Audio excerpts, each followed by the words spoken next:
Welcome to Through the Trauma podcast. My name is Amber Larkins, published photographer, storytelling expert, visual artist, entrepreneur, speaker, and coach. This podcast was born from one question: how do I get inspiring stories of triumph out to the people who need to hear them the most? Come with me, enter my world, where lives are getting changed, heroes are getting developed, and greatness is being achieved. Hello, we are live with Through the Trauma podcast. I am your host, Amber Larkins, and today I have a very special guest. This is Mr. Clint Hatton, and he is an author, transformational coach, and speaker. He has trained over 8,000 leaders with a track record of creating energy, delivering dynamic content, and giving audience the tools to transform their lives immediately. He also helps humans unclutter their thoughts, clarify their priorities, and create actionable plans to empower them to be their best version. I find it very impressive that he is also awarded the 2017 Distinguished Leadership Award as a global influencer by I Change Nations. And he's also an author of the book Big, Bold, and Brave: How to Live Courageously in a Risky World. So Clint, thank you so much for joining us today. I appreciate having you here. Well, thank you, Amber. I've been looking forward to this. We had a pre-conversation a little while back, and I just love what you're doing. I love your energy, and I think we're going to have a great conversation today. It's going to help some people. Yeah, I think so too. So I'm so happy to have you here, but I do know you have a very traumatic story that you've been brave and you've been speaking about this, and I'm sure you've been helping a ton of people, but would you like to jump into sharing your story? You want to tell us a little bit more about yourself? If I missed anything, feel free to take that however you feel is best. You bet. Well, I'm getting older, so I'll have to cut and paste some with that, right? So, but I think, where I'd like to start, because I know obviously we're here to talk about, getting ourselves through the trauma. And to your point, we've suffered a pretty difficult situation, but I want to give just a little bit of background, because I do think all of that plays into, how we've been able to walk through what we're going through now, and part of that is because I really believe that life is truly a journey. Now, I know that's not news to anybody, but a lot of times we use the word destiny, or at least I know in what I've done over the last many years, that word destiny is used a lot. You want to reach your destiny, and that's okay. I don't mind the word. It's a good word, but I prefer to say journey, because I think the things that we've been through really help form what we're experiencing today, whether that's in a really healthy, positive way, or maybe in a really dysfunctional way. And so I'll back up just a little bit. I grew up in sunny Southern California, pretty much loved life, was an athlete. We, had lots of sunshine, so I was always outside playing, and had things good. And then around 12 years old is when kind of the first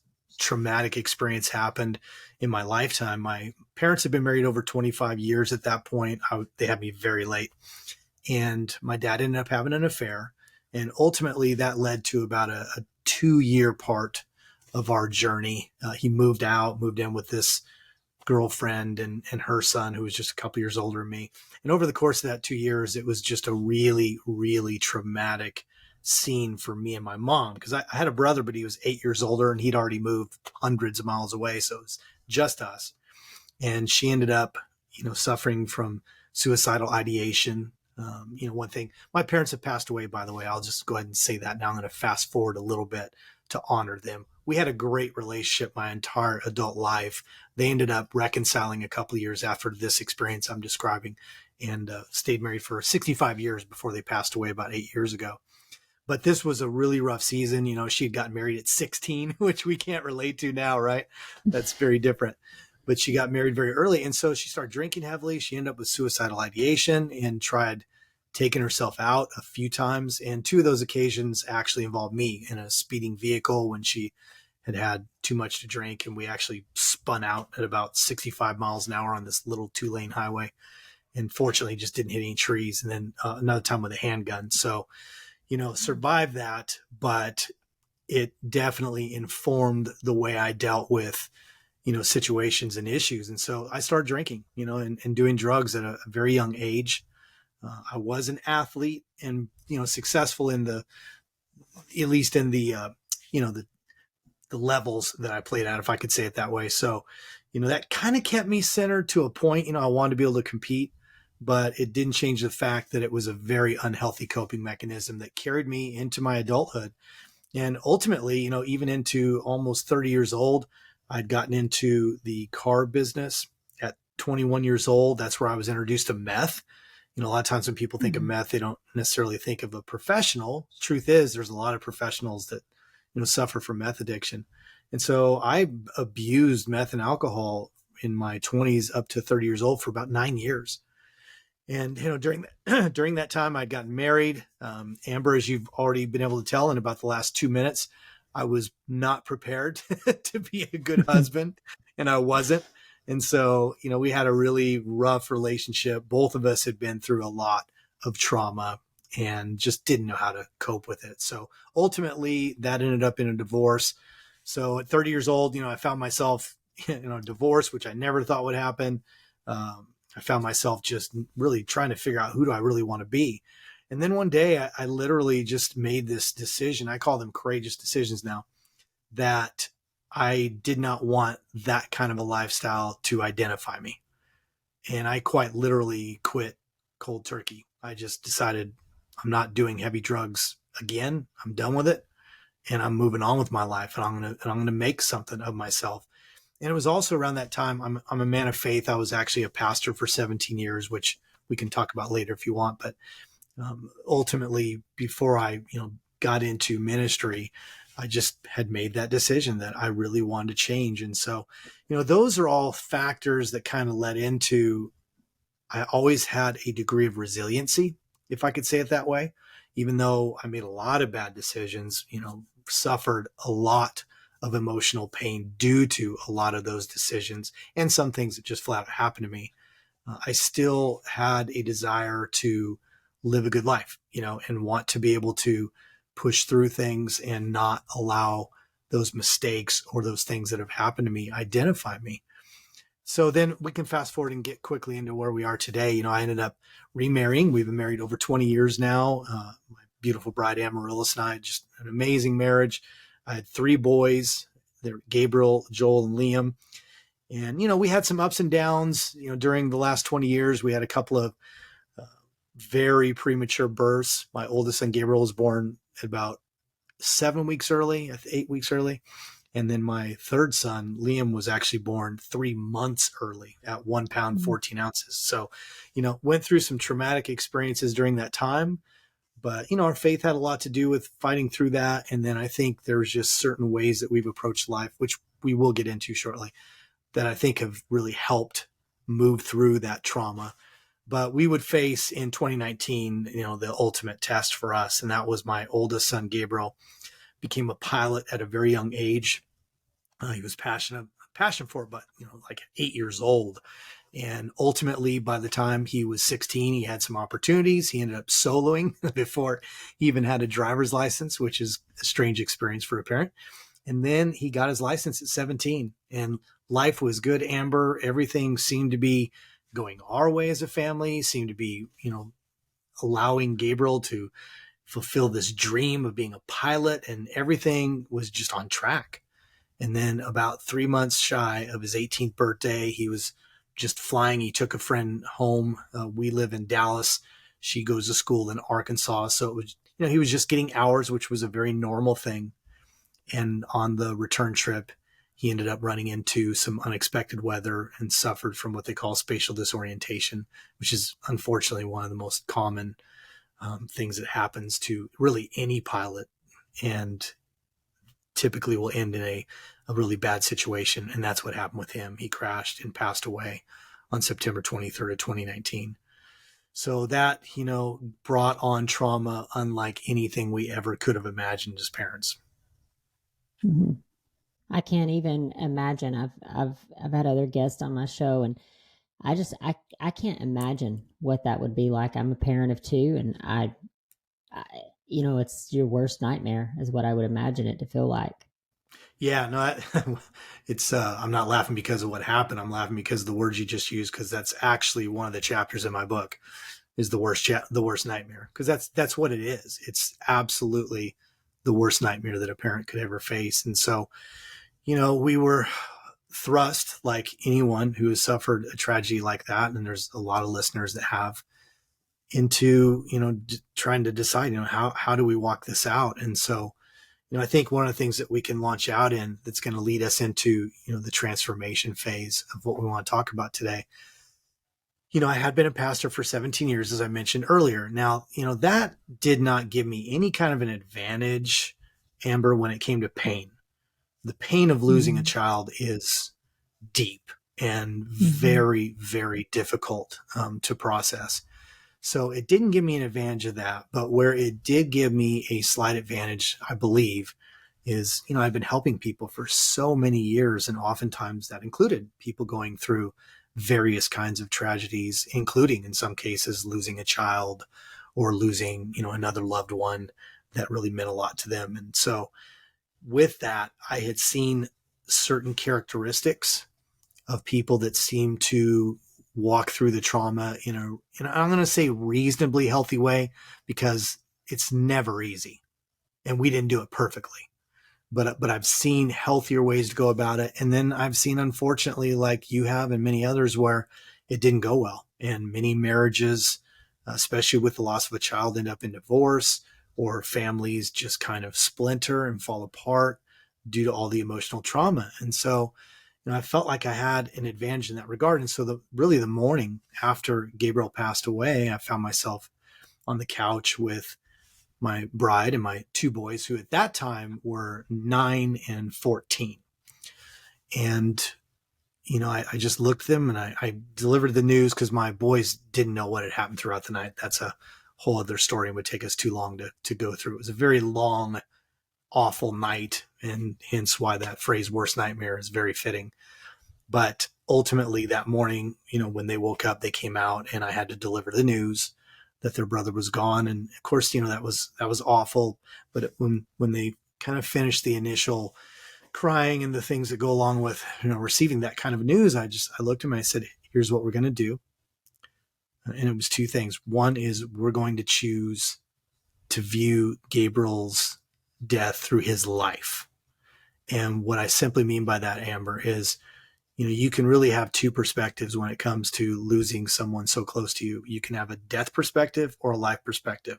And quickly, the difference is a death perspective. This is what I said to the boys, that will keep us trapped in the trauma. If all we ever do is focus on the death itself, the tragic circumstances of him, being a pilot and crashing his plane, and, and then of course, you take into account all the things you're going to experience that you can't get away from. And that's the birthdays and the different kinds of milestones. And my oldest living son is graduating right now, well, Gabriel had just graduated. So, there's a lot of these things that you still have to work through. But I just told them we're going to have a life mentality. And the thing about Gabriel was he attacked life. He was an adventurer. Obviously becoming a pilot at such a young age tells you a little bit about him, but he was also an amazing photographer. I still have, and I'm very grateful for it, hundreds of some of his photographs, many of which we've got on display here at the home. And he was really gifted at it. He learned to play guitar. You can kind of see behind me a little bit, there's a guitar hanging on the wall, self-taught, those kinds of things. And bottom line is I just reminded my two other sons that, he didn't let fear get in the way. If there was something in his mind, if he had a passion, he was going to make it happen, and he did. And so that's what we mean by a life mentality. And so we're going to walk this out, and we're going to remember how he lived and dedicate our lives to doing the same. Not the same things, but just living with that same kind of passion. And my stance on that, Amber, was just simply that was the only way we could truly honor his life, that anything else was just going to bring more trauma into our lives. So that was really how we launched out. Man, that's definitely a story. Your entire life is a story. But you said something that I caught throughout. You said it twice, is choice. you made a choice. You made a Yeah. choice to quit the drugs, and you quit. You made a choice to view his life in a certain way, and you did. And this is something that it's so funny that you say that. And I actually, when I went through a divorce, and when I went through the divorce, it was something that I was faced with. I have a choice. I heard it on another podcast actually. Um, this lady was talking about we always have a choice in how we respond to the things that happen to us in life. And even though my divorce wasn't my choice, it Yeah. was. I'm like, I have a choice how I respond to this. I can be bitter and angry and vengeful, or I can be, I can choose to overcome this. And not that you could ever compare a divorce to losing a child. I can't even imagine. I'm not even trying to make that comparison, but the power of choice is huge in Yeah. whatever life happens to us. And life is fragile.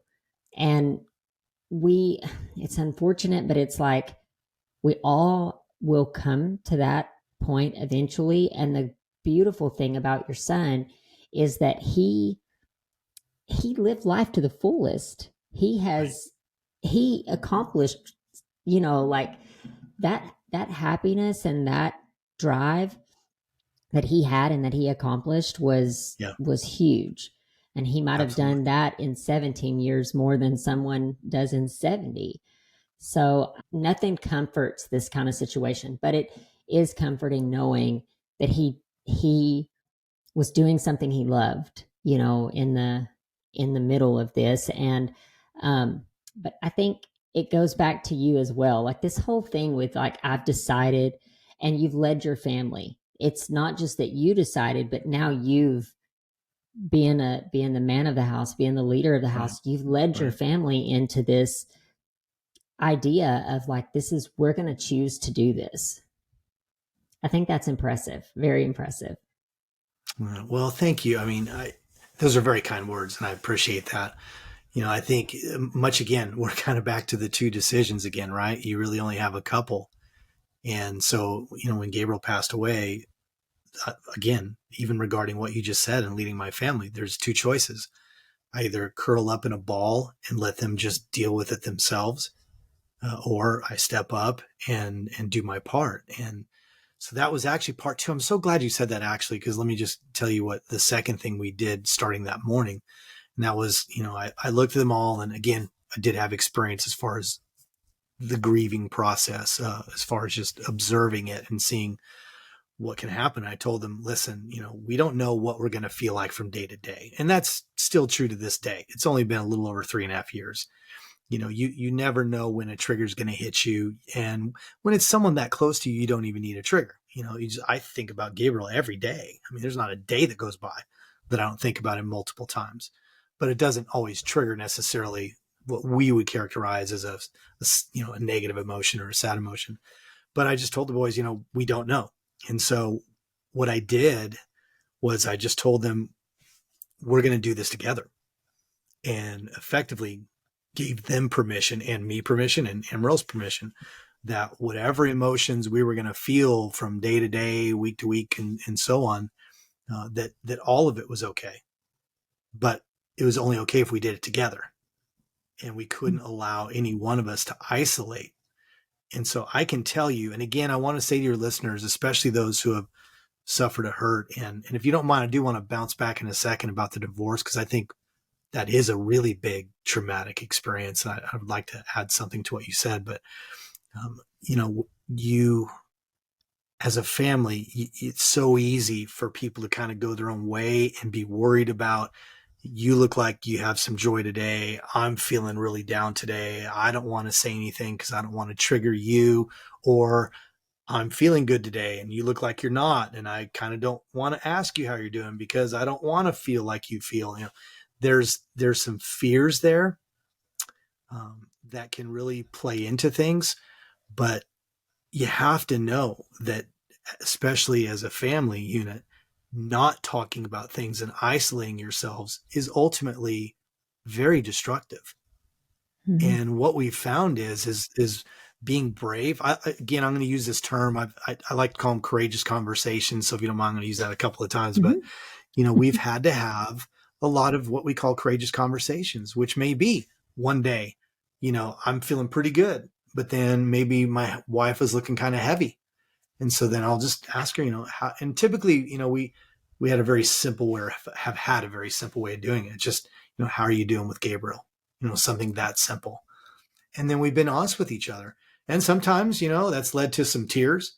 Sometimes that's led to, talking about some stories that make us laugh, and bring up joy too. It's all of it, right? Because he's a huge part of our life, even though he's not with us now, So I do think, giving each other permission and talking things through is such a critical thing. And so for your listeners out there who maybe don't have that family dynamic, I would just encourage you, whether it's a spouse, whether it's a great friend, whether it's some sort of trusted source like a therapist or a pastor or whatever, it is to you in your life. Just know we used this phrase, Amber, and that was, it was okay to not be okay, but it was not okay to not be okay alone. And we have stood by that. We've stuck with that. And so even though we haven't done it perfectly, and, we've had some days that are much better than others, it's been something that we've been able to recalibrate to, that has continued to lead us through the trauma of the situation, and live our lives in a way that actually honors him. Yeah. But if I could, real quick on the divorce, do you mind if I jump on that real quick? Yeah. Yeah, absolutely. I just real fast. So, first of all, you were right, and I get it when you say, you can't compare it, and there's nothing that compares to losing a child. True, but that's a very traumatic experience, and there's a lot of the listeners out there who have suffered from that, and I've been through that too. I suffered major shame. As I told you, Mm-hmm. we had a really rough road with my parents early on, but they were married for 65 years. There really was, even in my extended family, there was no divorce. I have aunts and uncles Mm-hmm. that were married 30, 40, 50 years, So there's that shame, there's that disappointment, there's, so many things that go into that. And that's all very real and very natural. I think it's, or maybe natural is the wrong word, but certainly a normal part of the experience emotionally, right? Mm-hmm. And I think, what I love about where you've gone and what you're doing today, and I don't know your marriage story, but just what you're doing now to help people. I think that's the way you get through any kind of trauma like that, is you have to make a decision, even if it was done to you. Who do I want to be? Mm-hmm. And how can my story serve and help someone else? And there is a real power in that. And it's not always easy, but there's a Mm-hmm. real power in that kind of perspective. So I really appreciate, what you're doing and how you're going about Yeah. things. Well, thank you. I really appreciate that. I do believe, I truly believe that life, when we face a life, we have adversity, we're going to have it. We're going to have opposition. We're going to have things come Yep. against us. The beauty is being able to choose, but those things do give us the opportunity to grow. If we have that perception, it's Yep. not things that we would choose necessarily for our lives, but it is something that Right. we have the opportunity to make the choice to say, I'm going to use this for good. I clung to this verse in the Bible that said, all things work together for good for those that Right. love God and is called according to his, and I think when I read that scripture, and I clung to that scripture a lot, because I'm like, God can take anything and make it good. I have Yeah. to have the right mindset, the right perception, and the right willingness to allow him to work those things in my life. But Right. I I also know that it's there if I choose to take it. And life is fragile and it's short. It's like we only have realistically what, 80, 100 years if we're lucky, and If then we're super lucky, yeah, yeah, so it's like, let's grow as much as we can and become the person that we can and help as many people as we can during our time here. And, one day you're going to be reunited with your son. yeah, And you'll have an eternity. Um, and I know not everyone believes exactly the way we believe, but Right.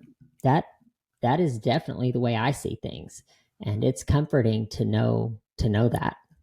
It is. It's very comforting. And even, I love the scripture reference that you gave. And, I think especially, being a pastor for so many years and my role was always, coaching and counseling and that kind of stuff. So I've always been knee deep, if I could say it that way, into people's lives. And, I think why some people don't care for that verse or misinterpret it is some people think that implies that what happened to you is good, and so he's going to make it good coming out of it too. And that's not at all what that's talking about.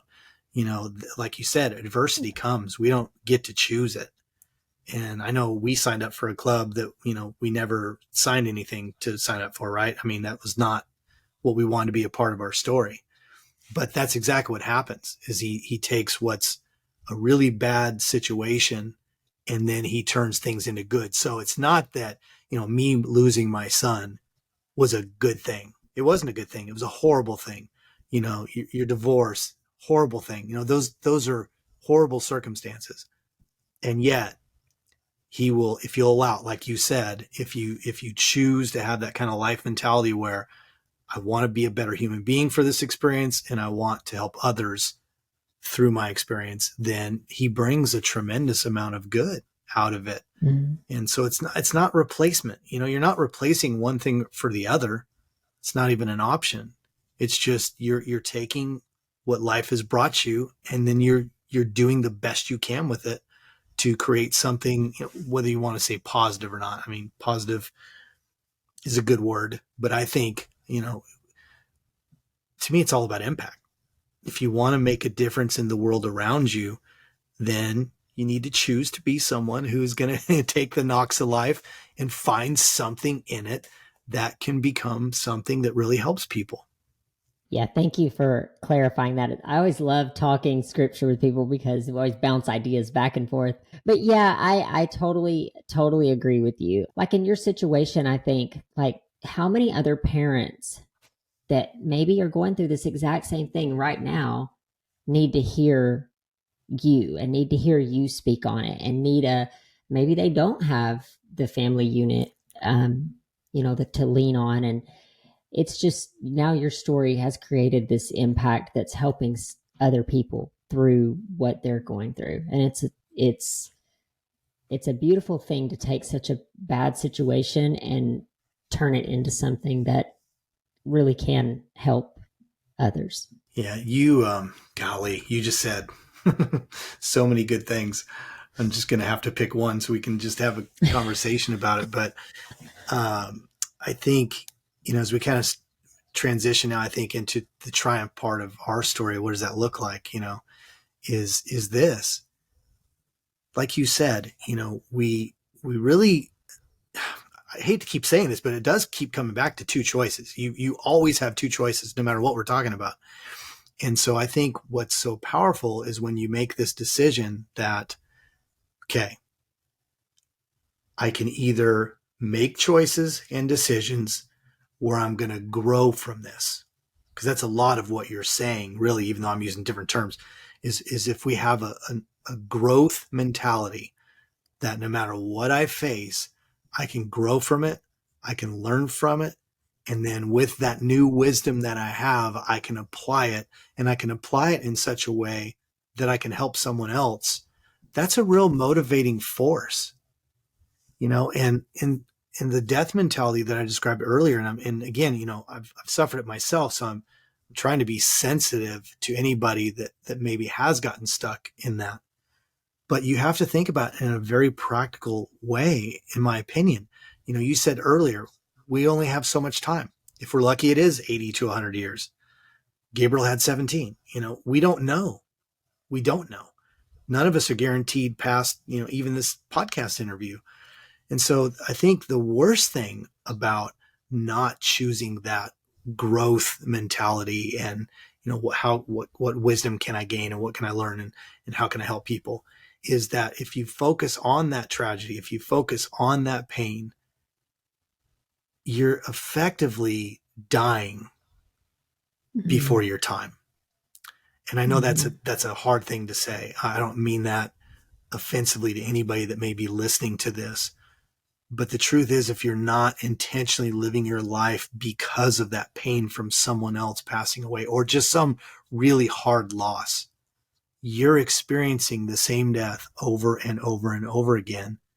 And it really does all come down to because that's how you're thinking about it.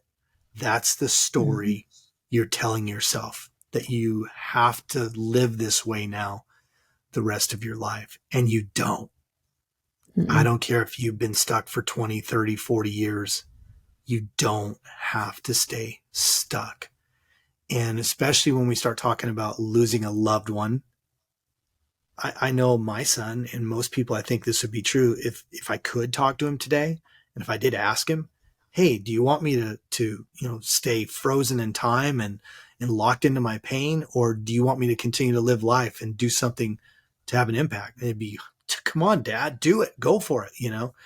And I think that can be really tough. I'm not saying there's not work involved. There is definite work involved, but it does come down to, what do I want to do and how do I want to live the rest of my life?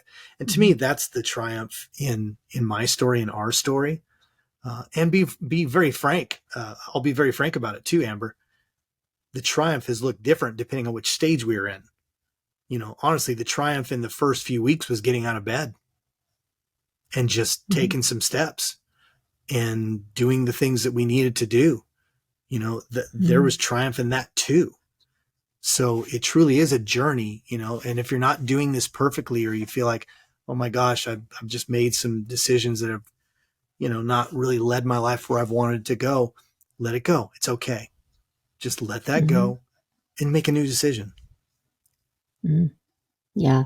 I want to ask you, do you find that having your other boys there was part of the reason that you made these choices? Do you think that Mm, it may have been different had you not had the other boys? Because you have to still stay strong for right. them, you know? Right.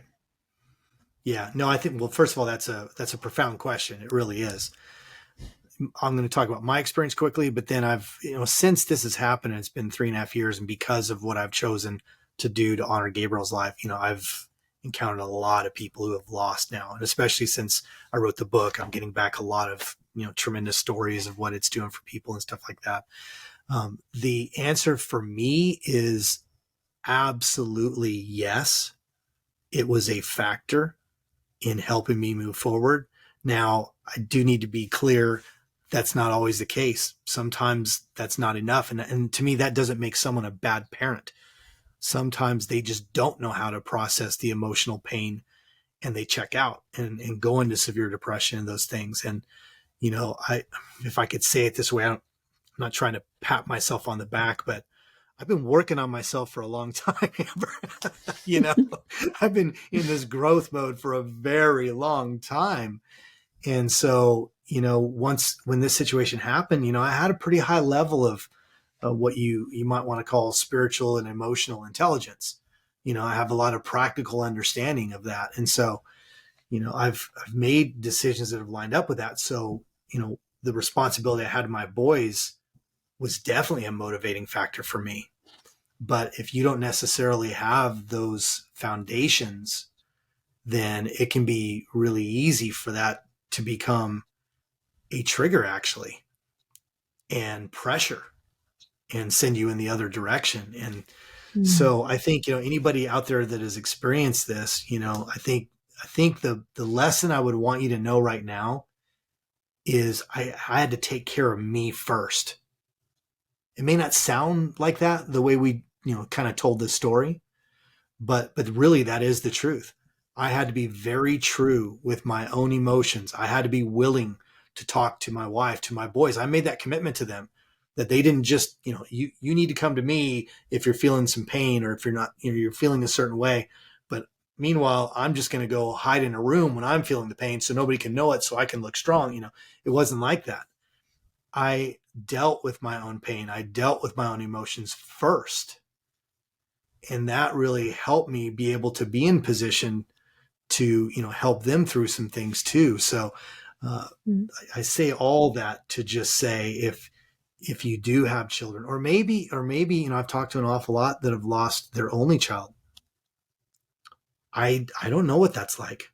That's not my experience. So I can't speak to that in fullness. I can only tell you what I've heard from those who have. And that can be really devastating as well, in the sense that, it was your only child and you don't have another one, or more than one other to be responsible to. And so now what do I have left? And Mhm. so that's when you may need to get some help. Therapy Mhm. is a good thing. You may need someone to help talk you through that. The point being is just do whatever it is you need to do to get in a healthier emotional state, and to get in a Mhm. better way of, a thought pattern, to be thinking clearly about what you want to do in the future. It's really Mhm. important. Yeah. That's so good. And I'm sure you've heard this before, like what we focus on expands, like whatever we are focused on. Even the Bible, when you read scripture about this, like we focus on, meditate on the things, of God, or the Right. good things in life or whatever.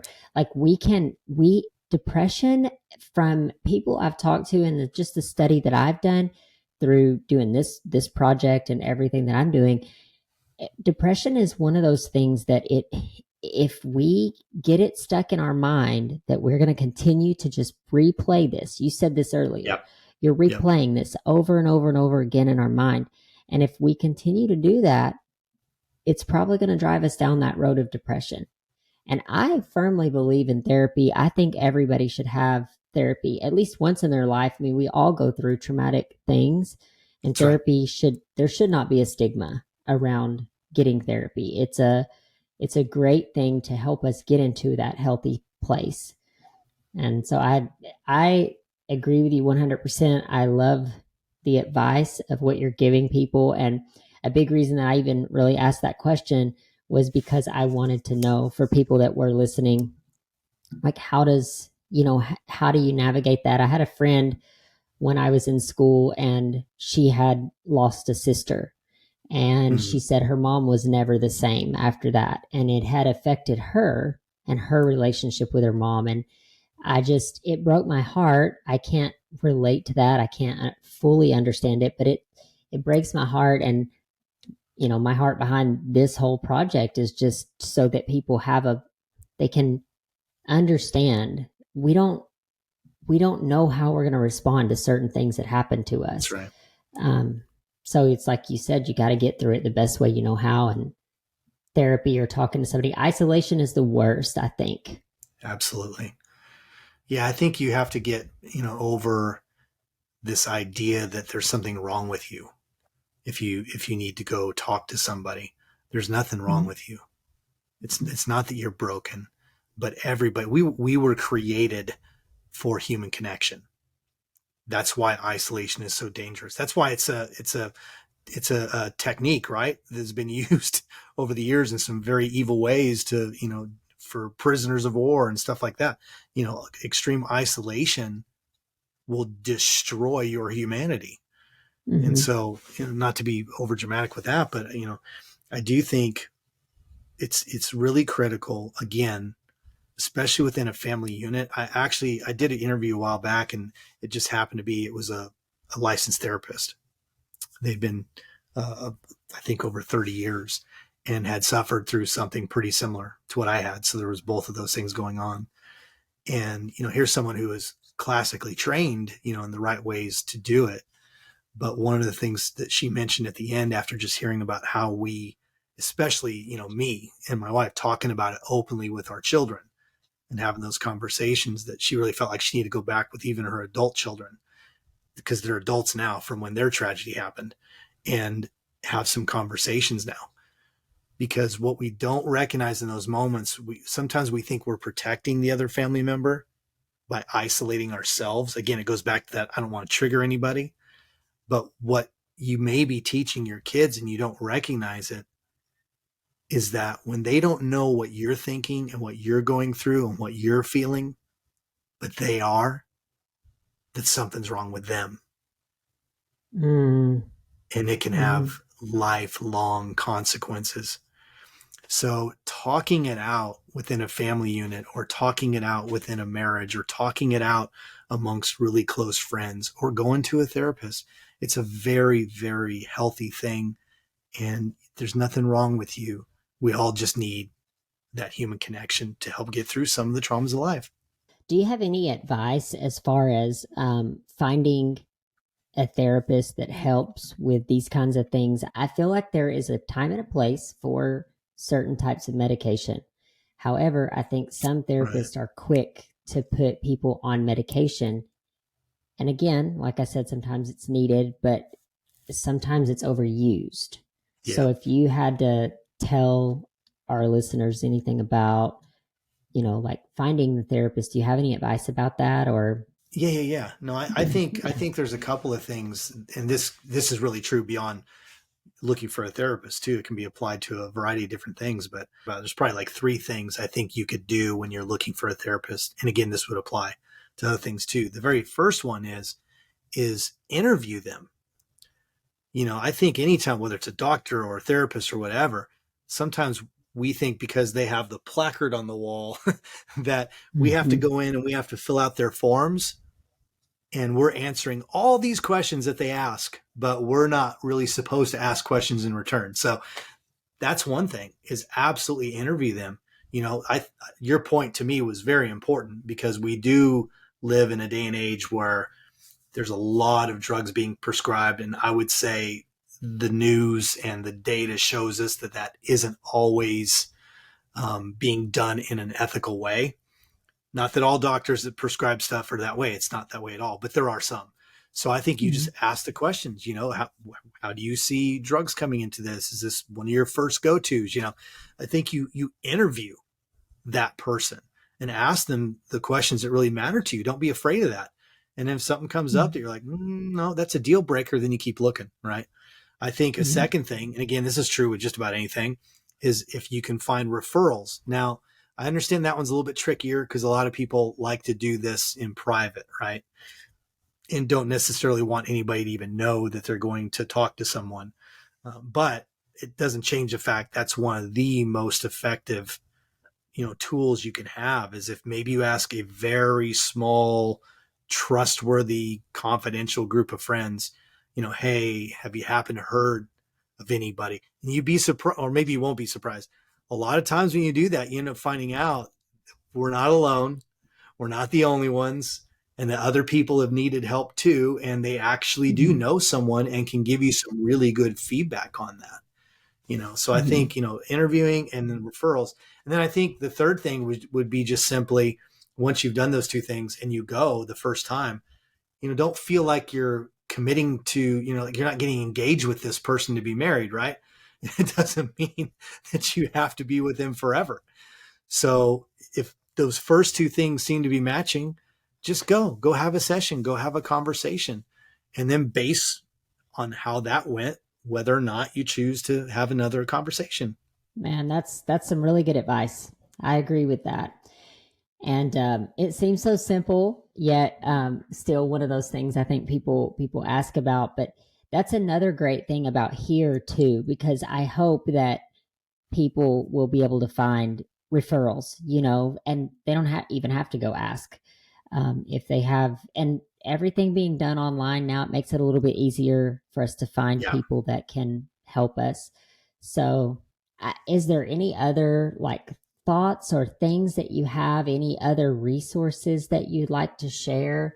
Yeah. Well, I tell you what, and we can put these in the show notes, because I think you had asked me that question if I had any Hmm. resources, and I was kind of waiting to see where we went with this conversation, because Hmm. there's a lot of ways to go, and I wanted to be the most helpful to what we talked about, right?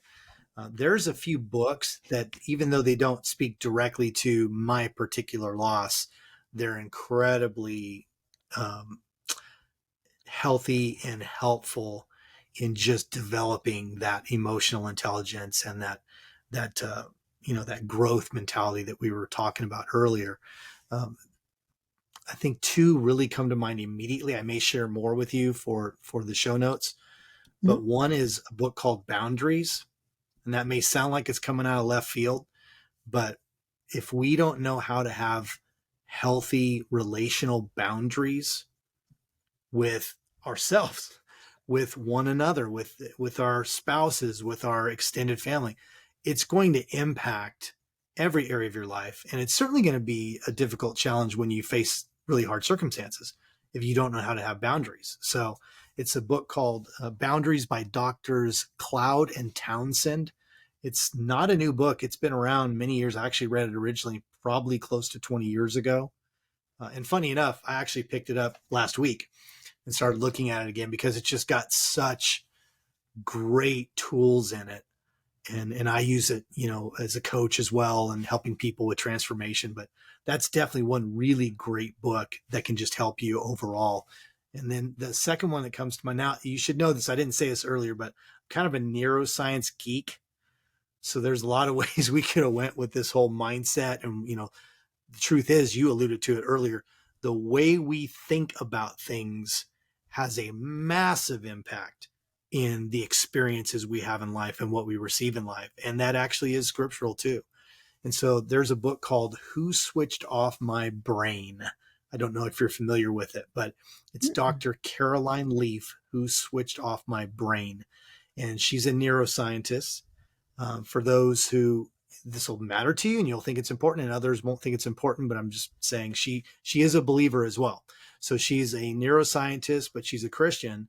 And she does a really amazing job of, in that book, explaining the science of the brain, what we've discovered about how the way we think impacts our, like, for example, and this isn't just Dr. Caroline Leaf, it's believed pretty much across the board that close to 80% of all the physical ailments and diseases and different things that we face actually are caused by the way we think, not external circumstances, not genetics, right? That's just one example.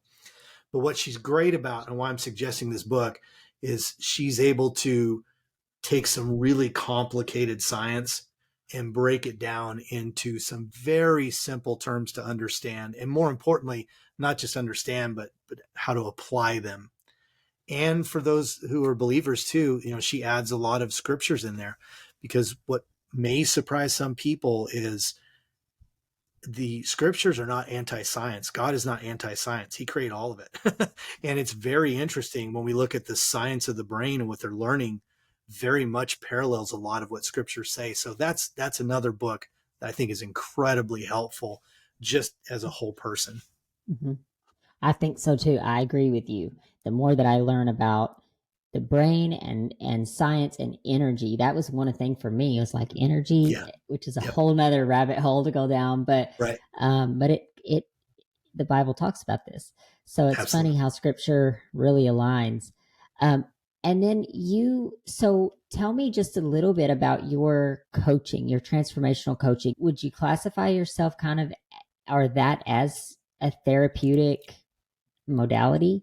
Yeah, absolutely. What I'm doing now, and it's really, funny thing, Amber, I started the company Big Bold Brave, which is my brand. And, I've been doing that for just a little over a year and a half. So it sounds like something new, but really I've been doing this stuff for 20 years, but just continually learning and tweaking and learning how to just get better at it. And so when it comes to speaking, obviously my goal, and I'll give you my tagline that I use on my website, because this is really how I feel about life now. This is my mantra moving forward. Mm-hmm. And that is, my tagline is courageous humans, inspiring lives. And so with that, you'll find on my website, I believe 3 things about every human being. And I truly do. I believe this about every human being. And that is, we are created to be courageous. So you've heard me use the word courageous conversations. I believe courage is already inside of us. Whether you believe in God or not, it's okay. It doesn't matter to me. We don't need to argue that point. But I do believe we are created, and I believe he already put courage in you. The second thing is we are created with a creative genius. Now, this is a whole other show, so I'm not going to go too far with that one. But I do absolutely believe that we were created with a creative genius. And with that creative genius, we can tap into it and really come up with creative ideas and solutions and problem solve and all those things. And then the last one is we're created with compassion. I believe you see that.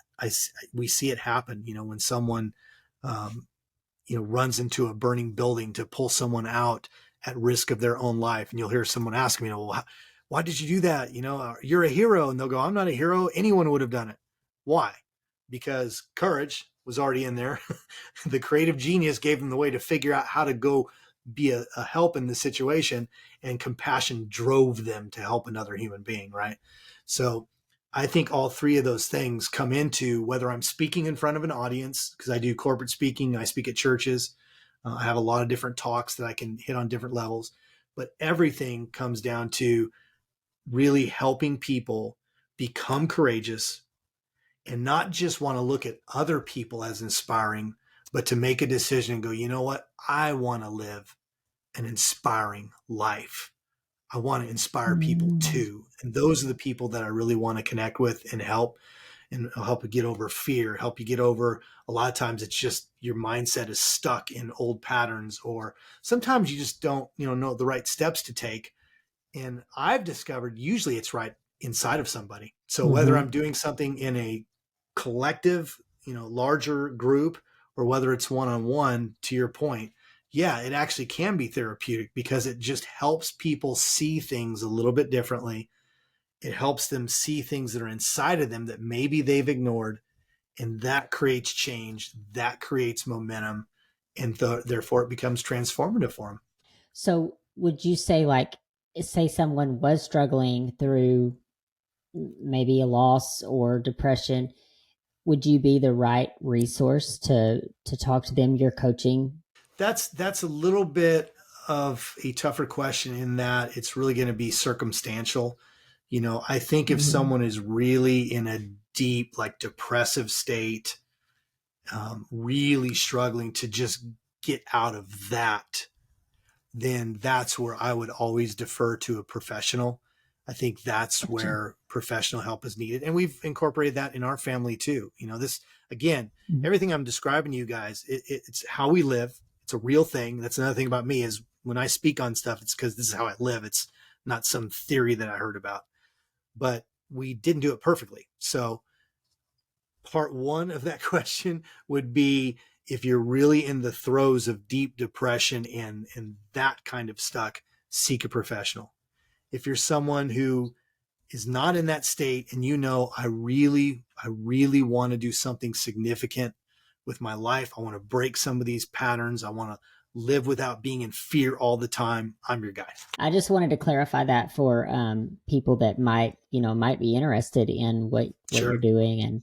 And you have a lot of great, amazing insights, and this has been a great conversation. I appreciate you so much coming on and just sharing with my listeners. And I truly believe that, you are using when they say when life gives you lemons, it's so cliche, but it's like you're using this to truly impact others. And man, that's amazing. And I just appreciate everything that you're doing.